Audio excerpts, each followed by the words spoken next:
The European Union is already New Zealand's third biggest trade partner, and with this agreement we should be able to increase trade between the two of us by 30%. That's a big step.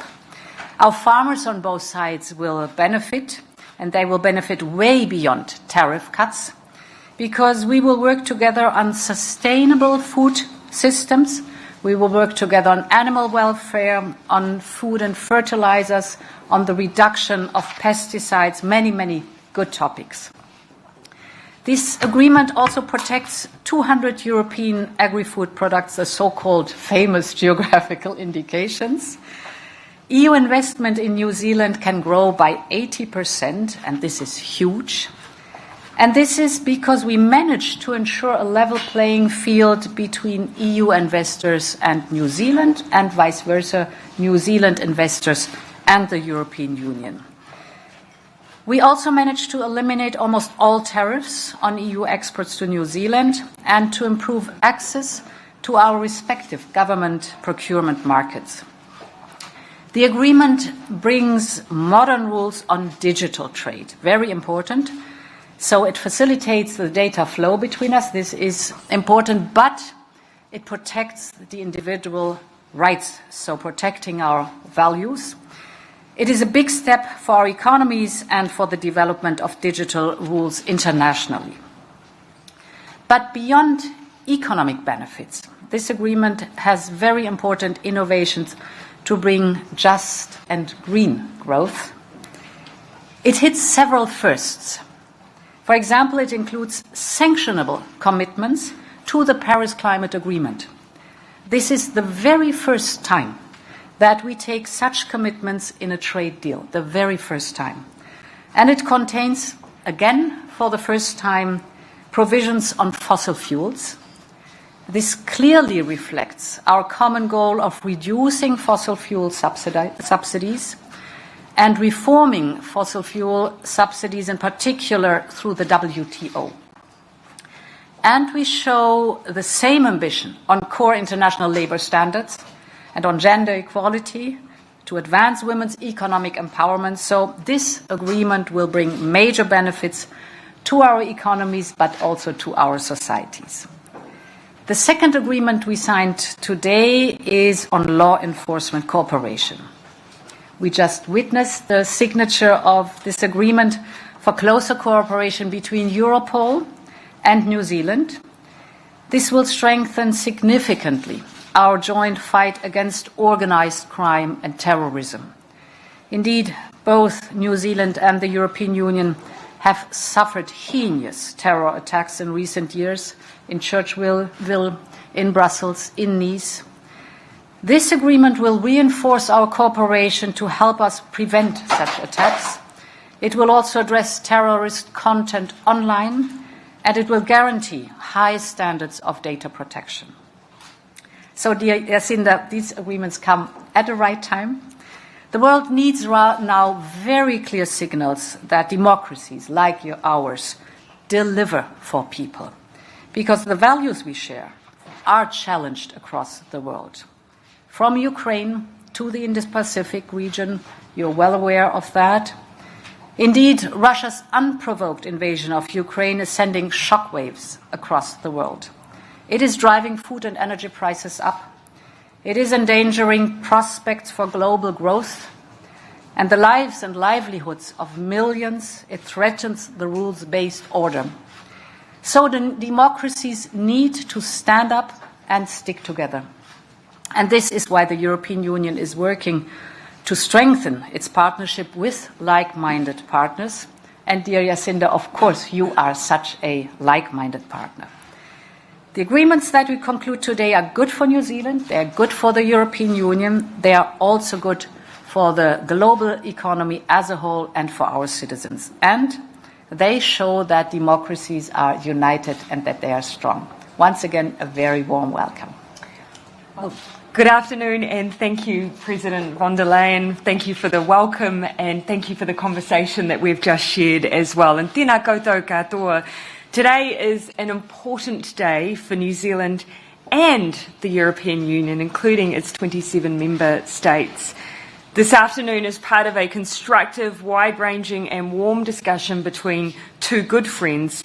I'm delighted that New Zealand and the European Commission can announce that we have concluded negotiations of a high-quality, inclusive, free trade agreement. This is a positive outcome both for New Zealand and for the EU.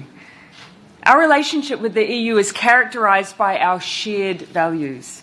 As the President has said, we are principled, driven democracies committed to working together to build a more sustainable future and to support the international rules-based system. And we've embedded some of the important principles that underpin these values into this agreement.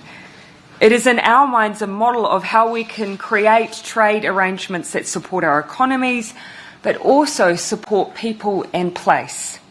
It's what we in New Zealand call trade for all. This free trade agreement has been some 14 years in the making. The concept of an FTA was floated more than a decade ago, and it has been 4 years since we started negotiating. Our talks over the last 2.5 years have had the additional complication, of course, of COVID travel constraints. But despite many challenges, we got there. And today we deliver an agreement that represents improved trade opportunities for our exporters. For small and large businesses alike, the agreement will deliver real-world commercial benefits at a time when our economies are recovering from COVID and grappling with the economic impacts and instability of war.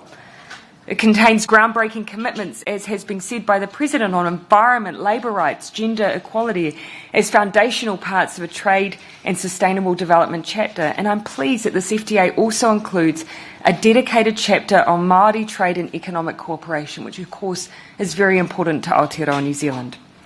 If I were to tell you the story of this FTA in numbers, it would read like this.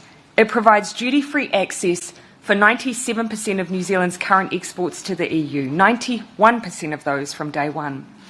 It grows the value of New Zealand exports to the EU by a forecast 1.8 billion New Zealand dollars per year by 2035. And it provides enhanced access for New Zealand's world-class services exporters into the EU market of around 450 million people. And then there's what it represents for our individual exporters. Kiwi fruit is finally able to come into Europe tariff-free. Previously, it was hit with 8% tariffs and was forced to compete with other producers who had none. Onions, honey, wine all have eliminated tariffs. And for dairy, they finally have conditions that will make it viable for them to trade into this important market. Ultimately, this agreement creates new opportunities. It cuts costs and red tape for our exporters in a hugely important market and makes bold further steps for sustainability. And while this is an incredibly important day for our trade relationship, it's also a time to acknowledge the extraordinary time and challenges that Europe is facing. New Zealand and the European Union are united in our response to Russia's invasion of Ukraine. We stand shoulder to shoulder with the European Union in condemning Russia's unprovoked and unjustified war of aggression against Ukraine. And we reaffirm today our unwavering support for Ukraine's independence, sovereignty and territorial integrity. We also emphasise the importance of international efforts to ensure legal accountability, including for war crimes and crimes against humanity, with New Zealand planning to intervene on the International Criminal Justice case. Additionally, we spoke about the close coordination between New Zealand and the EU on the adoption of unprecedented sanctions against Russia and Belarus. We confirmed our commitment to address together with like-minded partners Russia's disinformation as well as the global consequences of Russia's aggression against Ukraine, including food insecurity. And of course, I share the President's enthusiasm for the fact that we have been able to also today sign the Europol agreement, which in these times is incredibly important that we have those information sharing arrangements that also continue to underpin the values that we have around privacy protections that you would expect between two like-minded countries, but enable us to further continue our fight against international organised crime and, of course, as you've indicated, the effects of terrorism.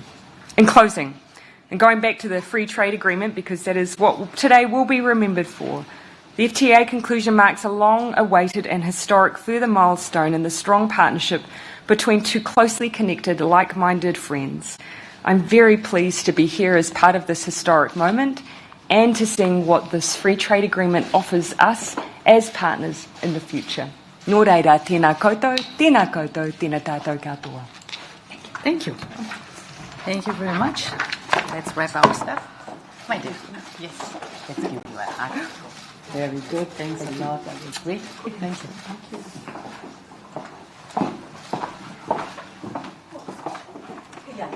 you.